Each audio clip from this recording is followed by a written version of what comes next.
I'm very excited about the next hour that we'll have together, but it's great to welcome all of you into the auditorium here and some very special guests. Our speaker this morning was instrumental in establishing Creighton University's Institute for Economic Inquiry, or IEI. Clarence Werner, CL as he is known, has maintained a long-standing interest in the success of Creighton business students, striving to ensure that they are exposed to unique and challenging opportunities.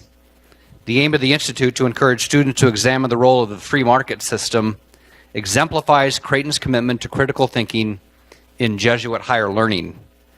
In addition to the Institute, CL challenged the university back in 2005 to develop a program that could address alternatives to litigation. Out of that discussion was born the highly successful Werner Institute for Negotiation and Dispute Resolution. To say that CL Werner is a self-made man would be something of an understatement. Mr. Werner began his business at the age of 19 with one truck. Today, Werner Enterprises' worldwide fleet consists of more than 7,300 tractors, nearly 24,000 trailers, and more than 11,500 associates and independent contractors. It is the largest trucking company in the country.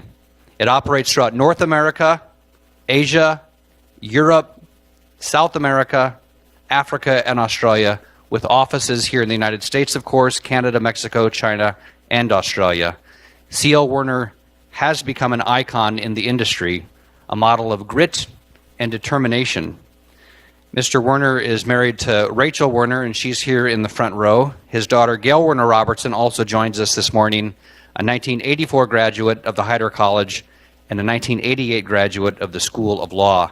She's also a member of the Creighton Board of Trustees, and she chairs the Mission, Jesuit Identity, and Student Life Committee. And she is a very enthusiastic supporter of IEI. So please welcome Mr. C.L. Werner, his wife Rachel, and Gail Werner Robertson with us today.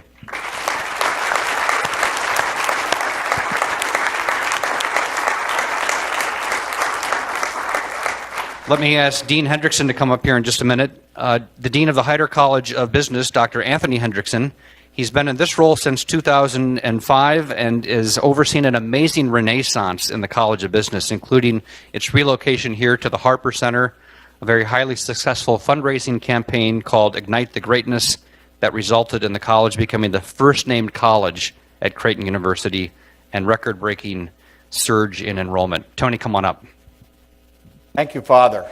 Thank you for those kind words and for joining us today. Thanks to each of you for coming and getting up. I know for some of you this is a little early. For others of you, been up for hours.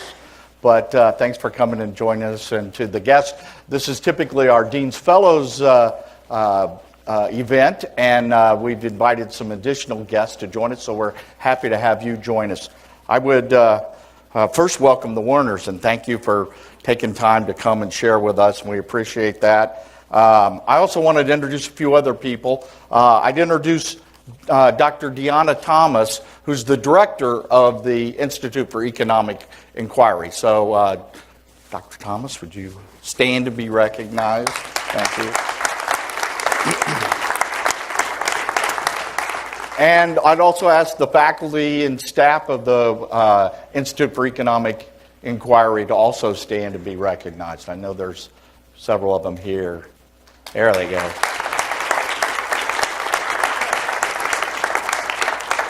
They're like bananas. They come in bunches. So we have some of the Werner Fellows here. So if you're a Werner's Fellow, would you please stand up? I know there's some. Don't be shy. Oh, they're going to be shy today. Okay. Well, the Werner Fellows and the Dean's Fellows are students that have been selected in special programs here in the Hyder College of Business. And the Werner Research Fellows in particular are ones that are really carrying out a lot of our mission and working with faculty to do independent research as undergraduates something that Creighton is known for and acclaimed around the country as being distinguished of the Creighton experience. I want to thank the Werners for their support of the Institute and their vision for that. I also want to recognize the participation and support from the Charles Koch Foundation. They've partnered with the Werners in this effort to support the Institute for Economic Inquiry. And most recently, if you saw the latest Forbes Forbes magazine issue, you'll see they have a listing of the greatest givers in there, the top 20 people in America that have given the most to philanthropy, and Charles Koch is listed as number 13 on that list. So we want to thank the Koch Foundation for their participation in that. Let me give you a little bit about how we're going to do this. So we're going to spend about 20, 30 minutes with some directed questions of our guest, and then we'll have about 15 minutes for student questions, and then some final comments. So I know that many of you as students are here to build a successful career and a fulfilling life, and there's a lot that we can learn from a successful entrepreneur like C.L. Werner and from Gail, his daughter. So let's get started, and we'll start off here with a little video.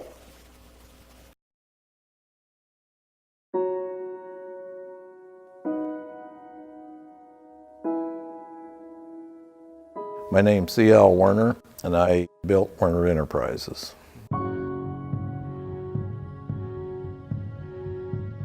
Werner Enterprises now is one of the country's largest truckload carriers, hauling all types of freight.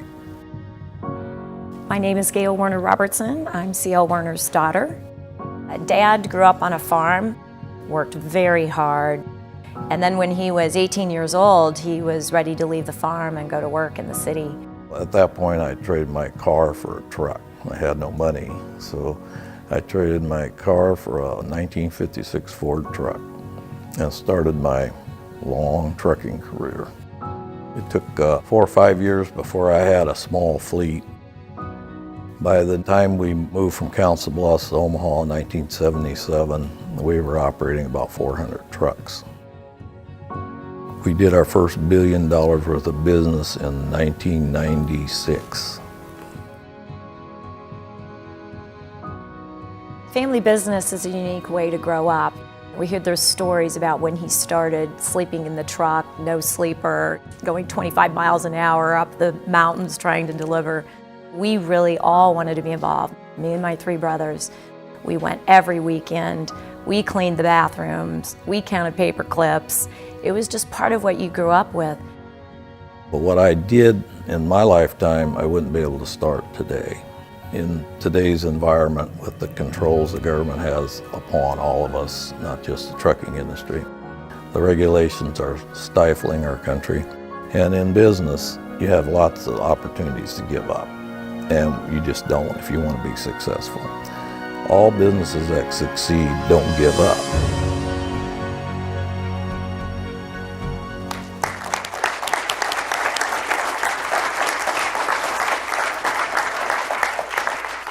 Well, thank you. Please join me in welcoming our guests, C.L. Werner and Gail Werner Robertson.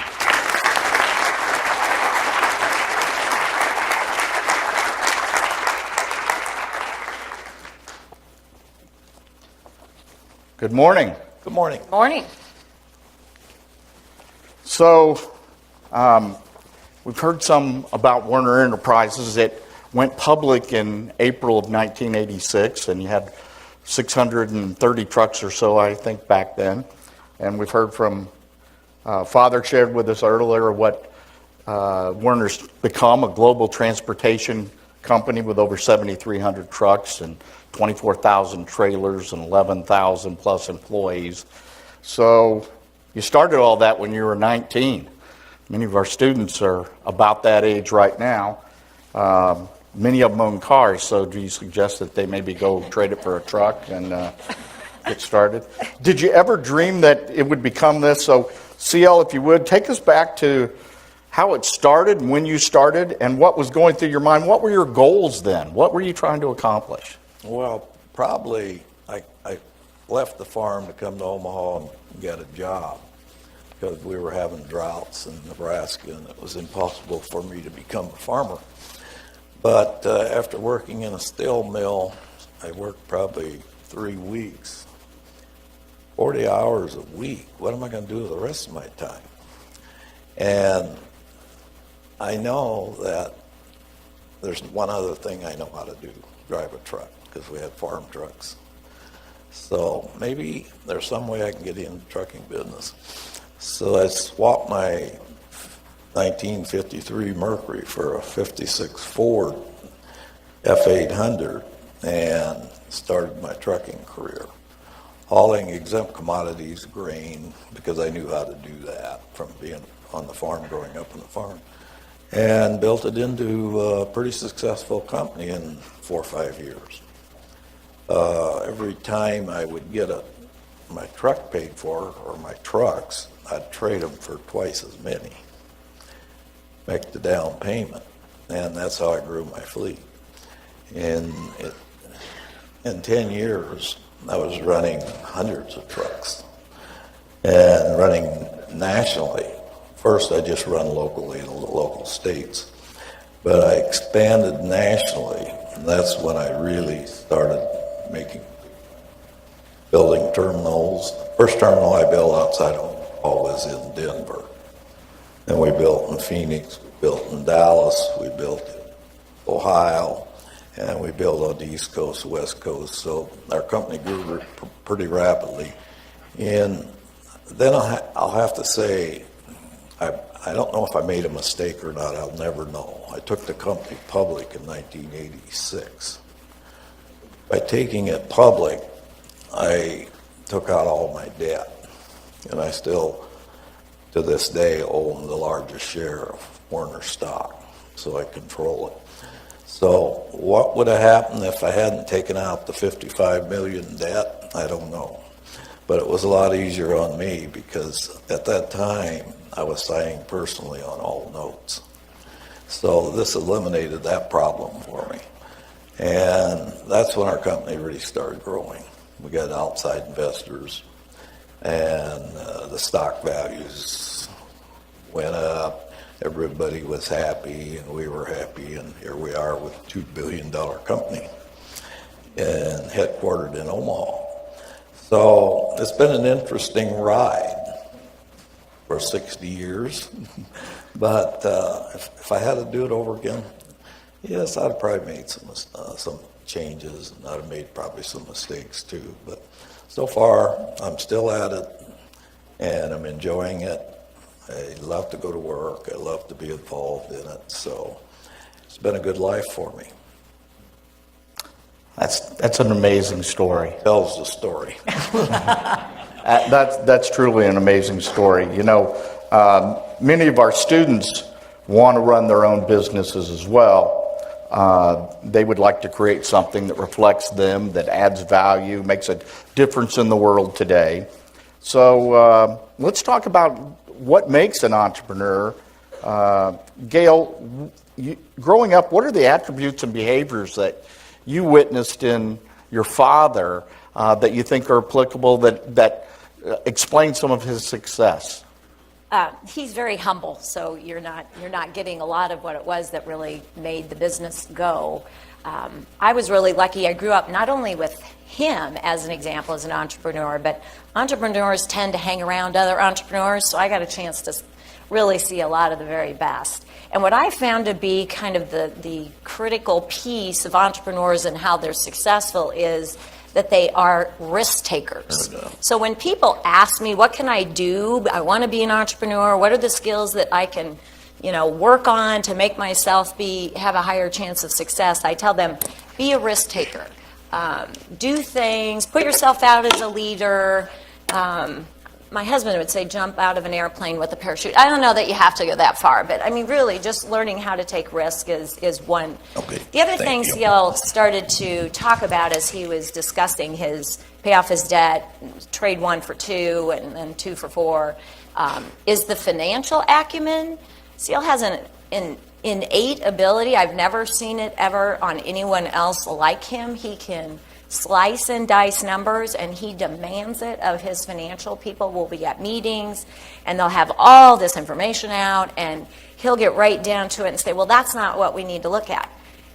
Turnover, we need to look at 0 to 30 days, 30 to 60 days, 60 to 90, then the first year. And he really knows how to look at a problem, dissect it very small, and then come up with the solution. So since he's been back, turnover is now at an all-time low for us, industry low, because of his ability to slice and dice that. And then the last thing I'll say that all entrepreneurs have, I've witnessed it in my dad time and time again, is this grit and determination and competitiveness that you never, ever, ever give up, ever. So I've heard the stories about he had 2 trucks, both of them had blown engines. 100% of your fleet is down. He's in there working all night repairing engines because not only does the delivery have to be made, but he can't pay anybody if he doesn't get the delivery made. So those types of things where you just don't give up and you work extremely hard, I think those are really kind of the basics that I watched with my dad that he was able to do, and I see other entrepreneurs do it as well. I think what I'd have to say to that, Gail, is when you're in business, you're an entrepreneur starting, the biggest fear you have is failure. And if you fail, what are you going to do? And so I would advise anybody that wants to get into any business, whether it's the restaurant or bar, or there's lots of entrepreneurs starting small businesses, just you can't plan too far ahead. Maybe you plan out a ways, but just every day do the very best you can. Take care of your business, take care of your people, and pretty much the rest will just happen. You just got to really hang in there. And the biggest thing I can advise anybody to do is manage your finances. That's the biggest problem most entrepreneurs have. They confuse cash flow with profit. And when you do that, you're going to get in trouble. You got to take care of your cash flow. You got to pay your bills. And yes, you have money sitting there, but you don't need the new boat. You don't need the camper. So until your business, and once your business is really going good, you can have jet airplanes, you can have all that stuff. But first, you got to get that business going. Every penny you make, you have to plow right back into that business. And don't confuse the cash flow for profit. Just keep pounding it back into your business. I'll honestly say I've never borrowed operating money. To this day, Werner Enterprise has their own money. We have no debt. And yes, we could have grown a lot faster if we'd have taken on a lot more debt, but I wouldn't feel secure about it. So managing your money is very important when you start a business. 90% of the people fail in business because they're not managing their cash flow, their money. So that's some pretty good advice I can give you. And you don't need a lot to start a business, but once you get it going, it takes a lot of money, and you really got to manage that money properly. Take care of your obligations first, and first of all, always pay your bills. Thank you. Very good. Great advice. Very good advice. So you talked about the fear of failure that entrepreneurs have. Were you really afraid of failing when you first started off, CL? Well, yes, I was afraid of failing. When I sit and look at 2 young children and a family starting, yes, I was afraid if I fail, what am I going to do? What am I going to do? And like the people here today are well educated or will be. I had no formal education, so I just had to make this on my own. There was no help from anybody. So yes, there was times when I was afraid of failing, but I just went to work a little bit harder and just made it happen. And 5-6 years is the toughest in any business. And after I got through that, things got a lot easier. We have a lot of students that are interested in internships and jobs, and obviously a company like Werner has thousands and thousands, tens of thousands of employees, and associates, and you've hired people over the years. What do you look for, CL, in employees, and what makes what's the secret formula for finding the right people? I know you hire a lot of veterans. You're notorious for the amount of veterans that you hire, but what are you looking for in people when you hire them? Well, I'd say the first thing we look at is what job are we going to give you? Are you qualified for this job, that job? And then we'll put you in a position where you can advance. I never hired anybody that I didn't have some plan for them, more so than the job they were doing. So if they perform well, you move them up in the company. And the gentleman that moved up the fastest in the company was me. So I know what I did to move up in the company. So I knew how to coach these people. And I have had employees, and I still have employees, that I've had for 30, 40 years. And they moved up, and at a certain point, they would say, this is all I want to do. I don't want any more responsibility. Well, that's fine. We accept that. But somebody right behind them would go right by them, take these jobs. And at our company, if you're not willing to move up, we really don't need you, because we can replace you pretty easy in a meager job. We want you getting to the top. And yes, you need lawyers. I got 6 of them. I got another one sitting right here. So I don't need to be a lawyer. But I need to have them, because there's a lot of problems in any business, but our business has huge problems, undoubtedly. So it's very important if you start a business, and a lot of these folks here, young folks, are going to end up in business. If you don't end up in business, you're never going to be a millionaire, right? I don't know very many. Well, I got a couple of them work for me, not too many. So it's best to get your own business going. And not that, a lot of people are very satisfied to make $200,000 a year or 300, whatever, and they're happy. They have a great life, but that wouldn't be for me.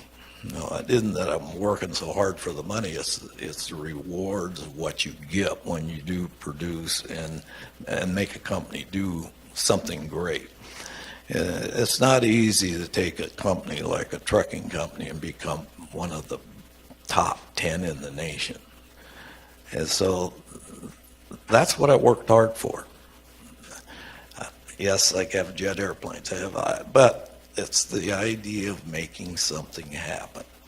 So, and I know so many people, friends, that do the same thing. And here I am, 80 years old, and I can't quit. I don't know when I'll get enough to quit. I like to do this. I like to challenge. I like to fix stuff. So, yeah, I can't fix as much as I did when I was 60, but I can still fix some things. And I enjoy that. And that's the part about being in business. People retire when they're working for another company at 60, 65. I was just getting going good at that age. So that's not for everybody, but if you get in business, you're going to be working hard and you're going to enjoy it, but it's worth it.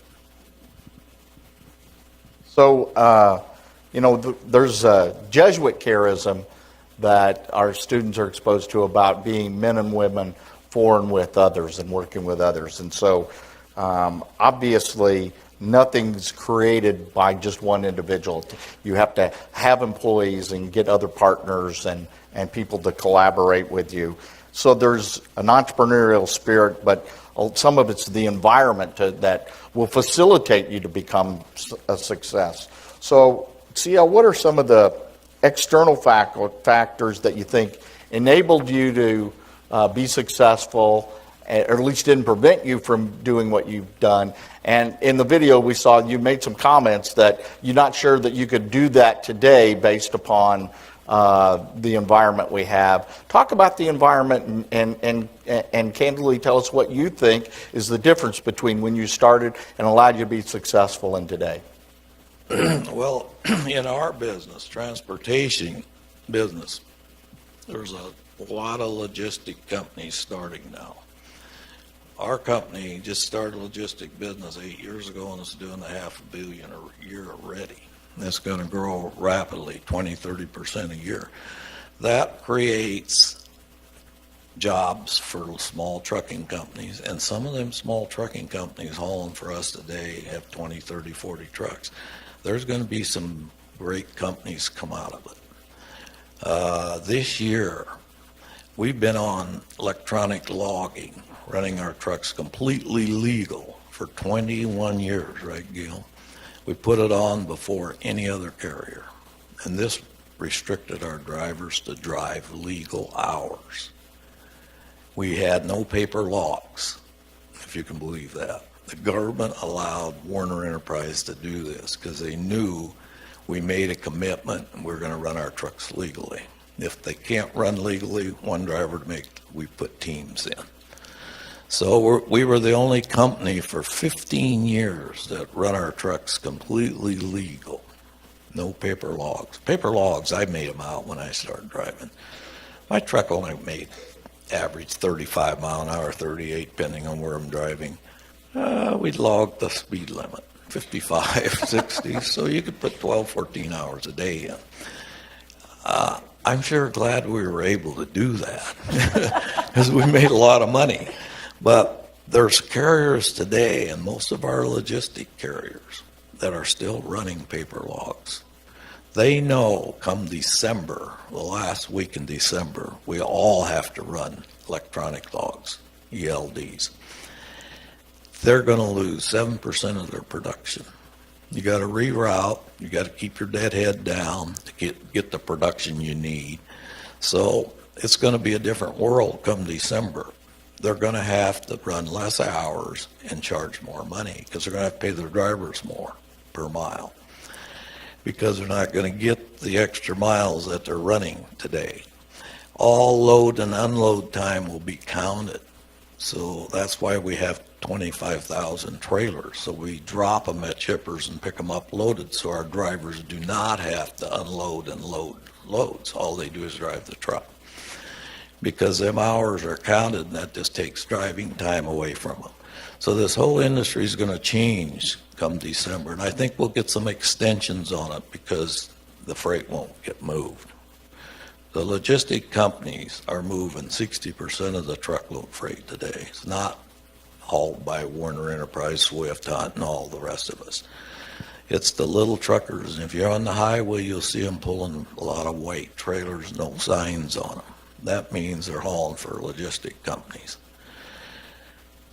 Another problem they're going to have, they're only carrying a minimum of $1 million liability insurance.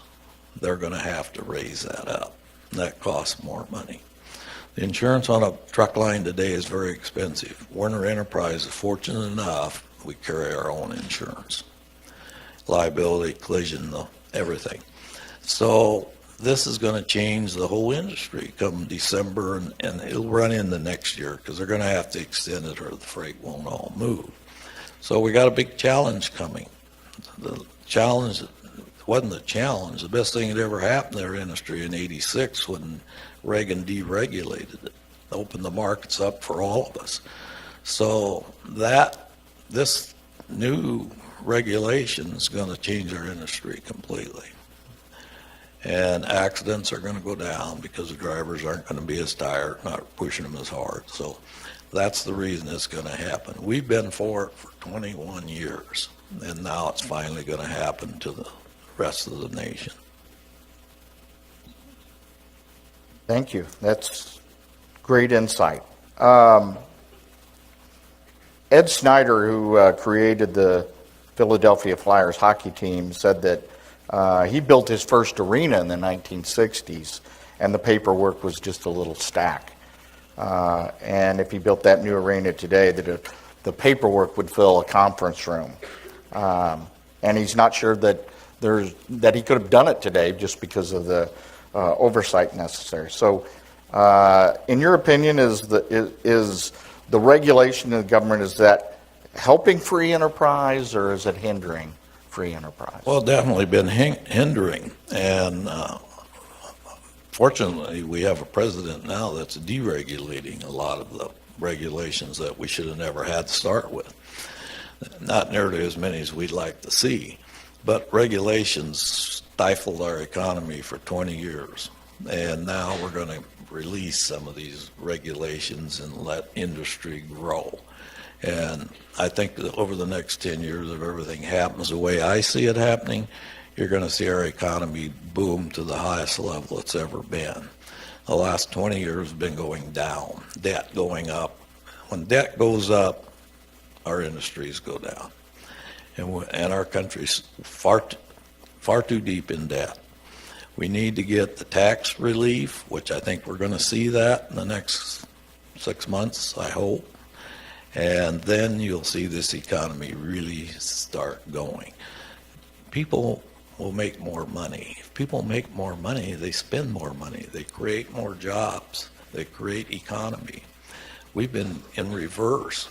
We're not creating jobs. Our jobs are all going overseas to Mexico. That's why we have our companies in China, our companies in Mexico and these other countries.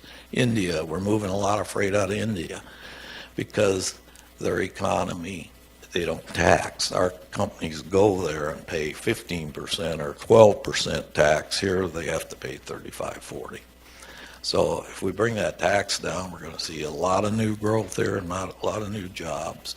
And it's going to help everybody. More restaurants, more expensive restaurants, more shopping, more things that we're going to make in America and sell in America, not bring them in from everywhere. So, and myself, I like to see more stuff moving. So it's going to help the transportation industries, the rail, the trucks, whatever.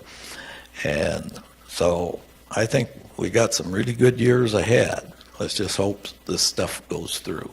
The tax breaks we need bad. Less regulations, yes. So let's just pray and hope that this economy booms again, because it hasn't been booming the last 20 years. Gail, you've heard me say that I tell the students that I really have one goal for all of our students, and that's that they'd become world-class philanthropists. Obviously, there's a prerequisite there. You have to accumulate some wealth before you share it and give it away. And I know that you and CL have been instrumental in philanthropy and helping with the Institute and establishing the Institute. Can you tell us a little bit about your motivations for creating the center and what's on your mind? What's the purpose? What's your goals and objectives of that? I think CL mentioned a little bit of this. He touched on deregulation in the 80s. Those that don't know, there used to be something called the Interstate Commerce Commission, and if you wanted to be a trucker and haul freight, you had to get authority from the Interstate Commerce Commission. Needless to say, the large truckers didn't like the new little truckers coming in trying to get authority. It was very difficult. Sale was really lucky. He had somebody who basically gave his time as a lawyer to help him get his first set of authority. But when actually it was Carter that deregulated in 1980, it really got going under Reagan, that's when our company really grew. So we watched it firsthand. We saw the amount of jobs that were created, the economic output that was created, and if you go back and analyze trucking rates from the 80s to now, you really don't pay any more to have your freight move than you did then. Everything has become more efficient. Trucks get 8 miles to the gallon where they used to get 1. These truckers that are allowed to compete are doing the very best jobs for you and getting you a quality service at a lower rate while they still pay their people more, pay their drivers more. So anyway, watching all this economic activity really interested me as to why in the United States do we have this incredible, we've become the biggest economy, well, China's right on our heels, but biggest economy in the shortest amount of time. We're the newest nation. So this really interested me as to why. Why did this happen in the United States? And as I studied history and politics and economics, it all seemed to always come back to freedom. Freedom to compete, freedom in markets, freedom for people to associate, make contracts with whoever they want to without the government telling them how to do it. And so that's what really made me interested in, I want everybody to see how this works and how business works. And I hope you all become entrepreneurs. I hope you all start businesses and create jobs. And that would just really make us happy, because we've seen how many people Ciel's been able to help. He's created millionaires. The interesting thing about philanthropy, he will never tell you, and we don't even know how many people he's helped. He did it quietly for many years, never directly to nonprofits. He sent so many people to school. He paid for surgeries. He sent people to Mayo. He flew people all over the world, getting world-class health care for them when they needed it. And he did that very quietly, just because he thought it was the right thing to do. Now he loves getting to do bigger things like IEI and Cancer Hospital and a lot of other things. But it really comes from having a servant heart, believing from he who has much, much is expected. And part of why he loves growing his business, because then he can give more away. So. Oh, thank you for that, Gail. But going back to the 50s, now most of you people probably don't understand this, but I'm going to explain it to you. If it wasn't for Dwight Eisenhower, we wouldn't have the interstate highway system. Now, at the time, they put a federal highway use tax on every truck. And back then it was only like a couple $100 a year. It's thousands a year now per truck, and we're paying it. And I don't complain, because I love to see all these interstates and all these new bridges. But we're falling behind. We need to build more highways. I think most of you folks have been out on some of these roads where the traffic's really bad. It's slowing our trucks down tremendously. From Chicago to the East Coast, we used to run 52 mile an hour average. We're down to 46 now because of the heavy traffic. So we need more roads, wider roads, and better bridges. But that all happened because Eisenhower decided we needed it. At the time, I thought, well, the traffic wasn't that bad. Highway 36 was no big deal.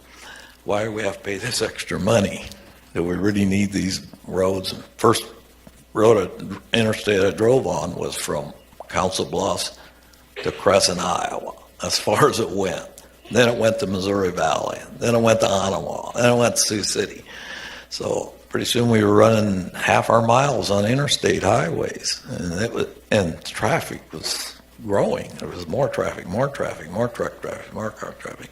What would we be doing? We'll go to Europe and places where they don't have super highways.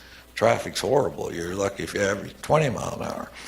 So he did a great thing for us. Even at the time that, the farmers didn't like it because they were buying up their ground and making big roads through their fields.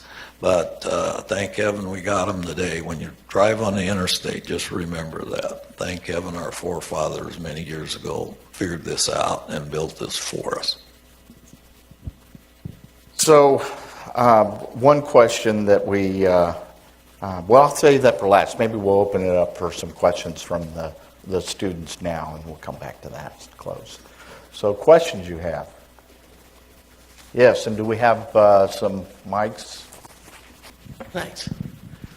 So when you started the business all those years ago, you were based in Omaha, and now you said you're a $2 billion company, and you could be based anywhere. But why'd you choose to stay? There was thoughts of moving, and at one time, when I built my terminal in Dallas, Texas, I bought enough land, about 200 acres right on the interstate. I was going to move the headquarters to Dallas. And so in visiting with my top people, half of them weren't going to move out of Omaha. So I said, well, how can I move to Dallas? I mean, it's going to take me forever, and I can't service my customers if I don't have people. So I abandoned that idea. But with my good German luck, I bought all this land, and Gail can tell you I sold it off piece by piece, other than 30 acres, and made a fortune on it. So, and we still have some, Gail. The last 20 that we don't use, I said, just keep it. We might do something else with it. We got all kinds of people in there, Peterbilt dealerships, everything. So it worked out really well. But yes, I thought about that state income tax. But you started in Council Bluffs, so tell the Yeah. story. Why did you get to Omaha? Well, we were doing pretty good in Council Bluffs, and as an interstate carrier, we're exempt from sales tax. That's a lot of money when you're buying millions and millions of dollars worth of equipment a year. So the state of Iowa decided that interstate commerce, I don't know how they figured this out, the only state union, they started charging sales tax on all interstate carriers. It didn't take me long to move across the river to Nebraska. And so all my people come right with me to go to work, so I didn't lose anybody. And so 2 years later, all the truckers were leaving Iowa. They took it back off. But we never went back to Iowa. We stayed in Omaha. And we love Omaha mainly because it's centrally located in the U.S. And when we start building our company, we're just in the United States, finally in the Mexico, Canada, and elsewhere. But it was a perfect spot right on the interstate to run. We have two interstates, 29, 80. So this was a great spot to build a trucking company. Yes, I wish Nebraska didn't charge state income tax, but we're paying it. And we love it here. And our people love it here. It's a great city. And I'll have to say Omaha is a great city. So, is it okay? Go ahead. Okay. Adhering to some of our mission and values of women and men, for and with others, and language in our mission about equity and equal treatment, there's a persistent gender wage gap within almost every industry of business or participating in the economy.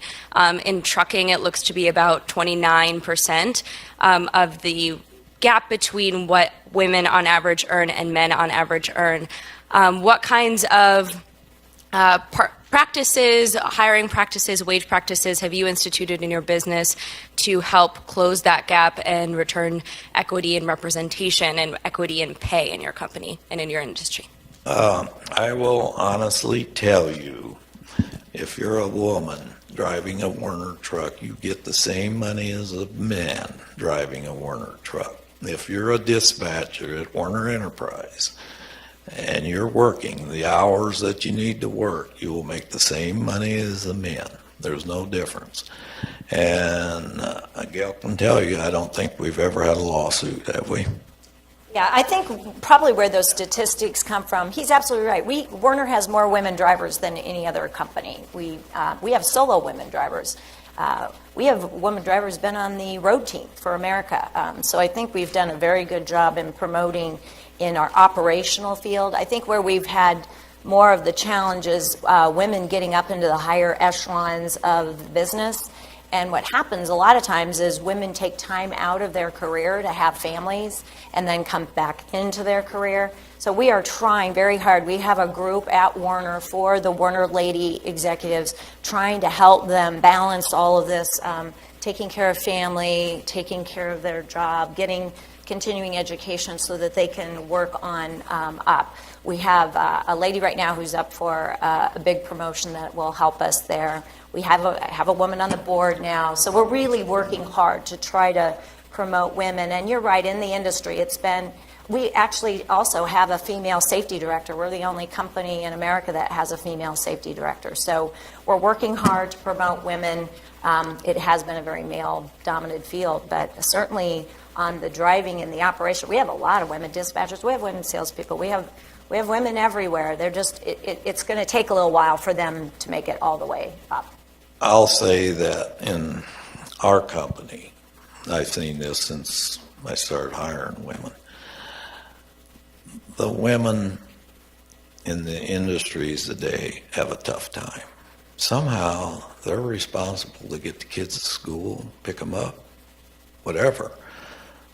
I don't have that problem with my men working for me. So it's something that women have to deal with, and we try to help them.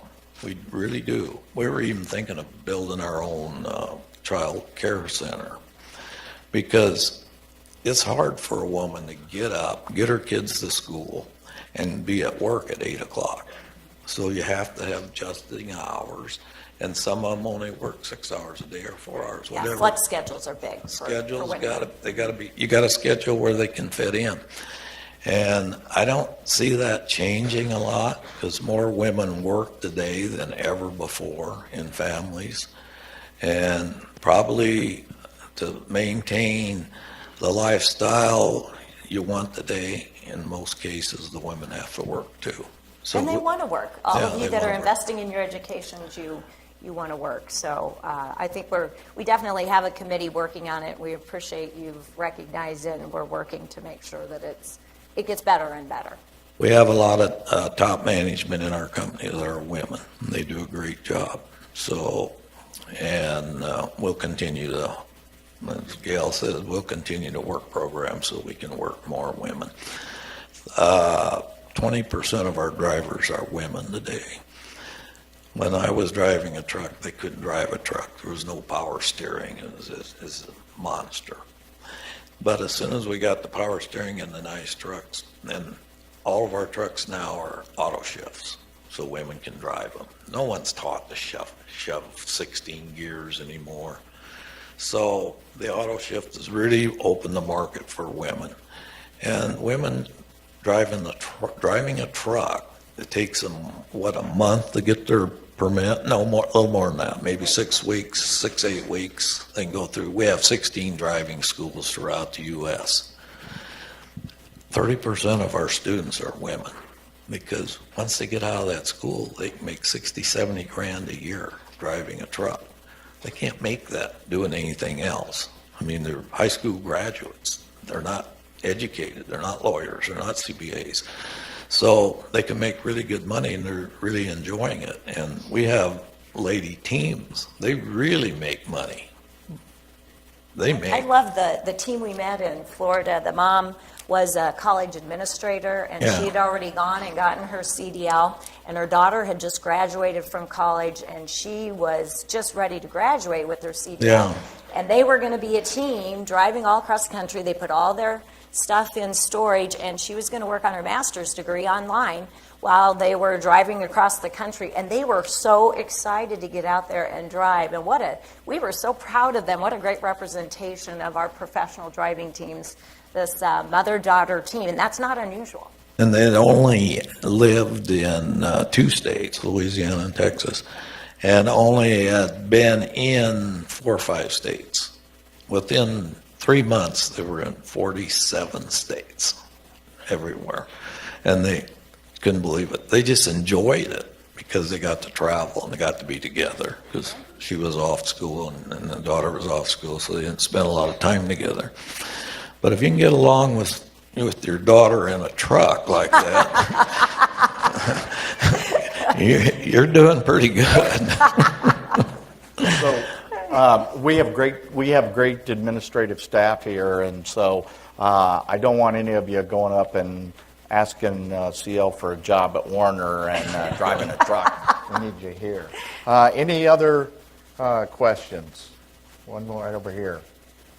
We have time for just a couple more, maybe. Hi there.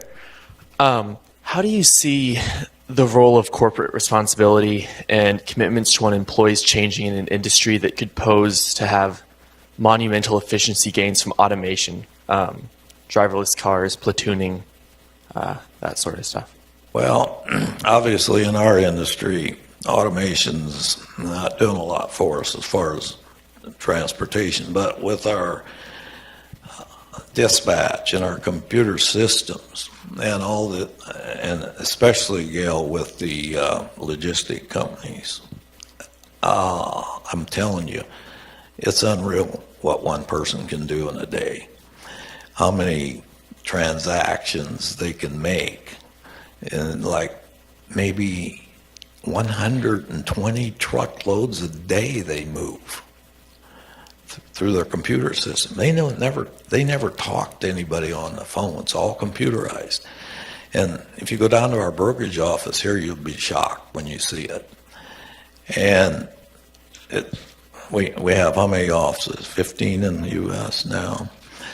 So that business is growing so fast you can't believe it. But you don't see driverless trucks. No, I don't think I'm not going to live long enough to see them, obviously. They haven't even got the car figured out yet. But Yeah, it crashed recently, I think, in L.A. or they had yeah, they're going to have a problem with driverless that. car crash. But where I see technology is in the movement of electronic movement of freight.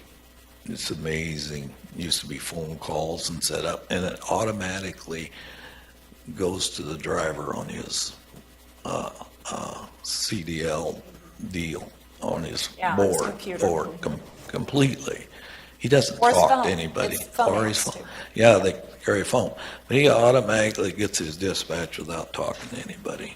Now, if there's a problem, then there's people that can handle it. And sometimes it gets to be complicated and there'll be phone calls. But otherwise, all of this is just happening. And amazing, because I seen it when it all went through telephones dispatching. And the phones, we didn't have phones. You had to get to pay phones. And we had Watts lines, and you just sit on the phone all day, but that day's over. It's amazing. I do think as part of his question, how you re-educate people, because now you don't have quite as many dispatchers as you would have had because of the Oh, technology. yeah, it's completely different systems. Right, but I think Werner's done a good job of helping people to get retooled and re-educated as you've moved technology. Oh, yeah, in. and that changes every month. Yeah, it does. And it will not, it won't stop changing. We have to keep up, and we're far ahead of most people. We're the leader in the nation, and I believed in that from the time we could get anything to help our people. We bought the best computers. We got the IBM computer now, and we've had it for 25 years, and it allowed us not to get on a mainframe. Mainframe computers are obsolete today. You can't get off of them. You can't get people to program. So the IBM talking me into the 400 after the 34 and the 38 was a blessing. Although it held us back 2 years on growth because they didn't have the computer growing fast enough. But now that's all we use is the 400. And I think the moral to the story is you're going to be learning for life. The job you get right out of school isn't going to be the job you have in 5 years. So I think each of us really need to be dedicated to continuing our education. And as you all use technology better than we do, you're really going to have an advantage there because technology is so important. So I would say just be a lifelong learner, and you will be fine. And most companies are smart enough, they know they have to have educated people for these new jobs.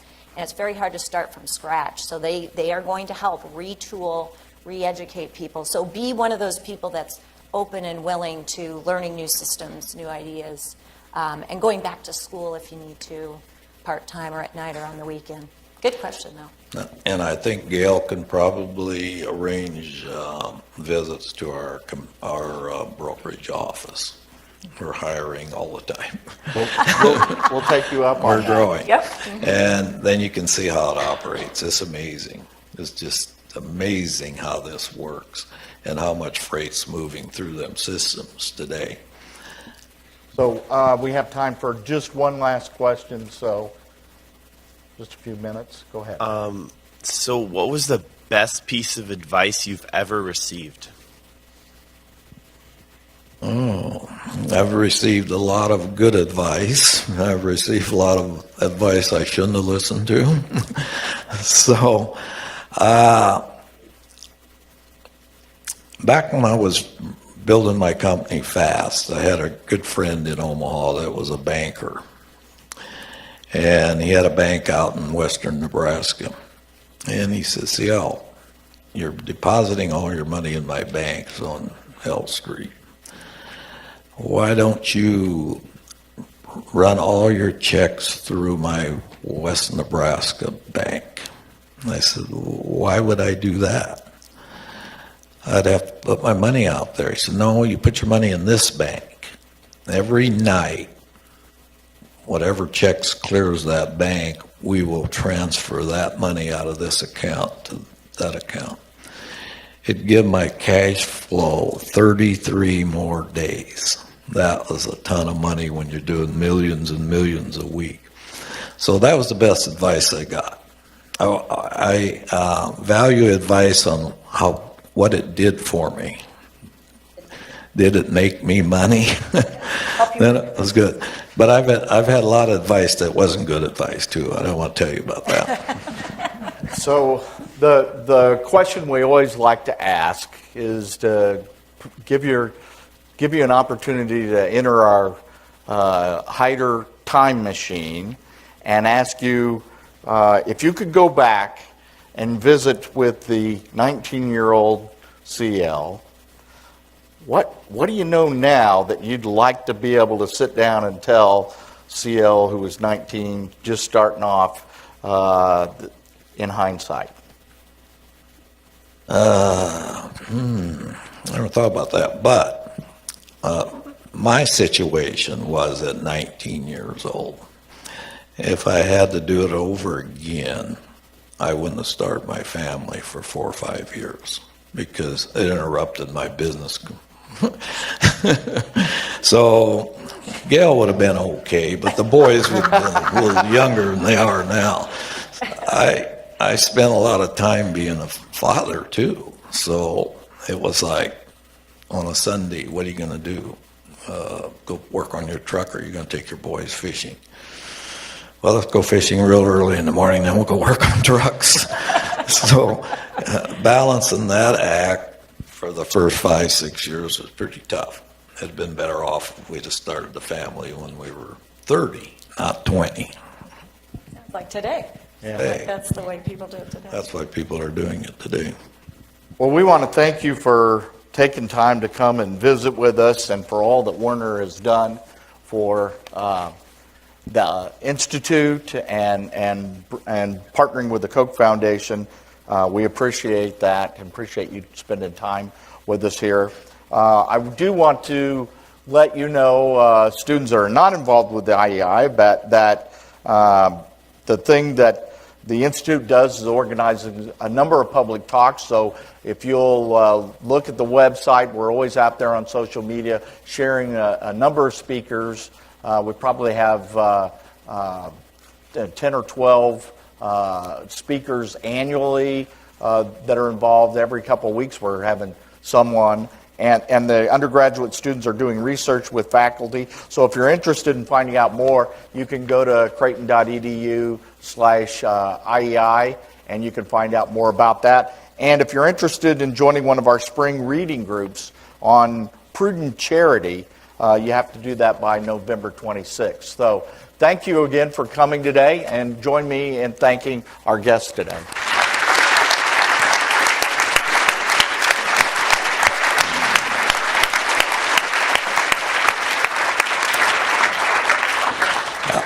I have one more thing to mention.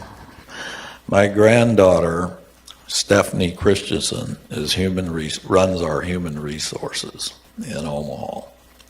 So if you're looking for jobs, you need to call Stephanie. That's right. That's a good point. Tell them CL sent you. Thank you.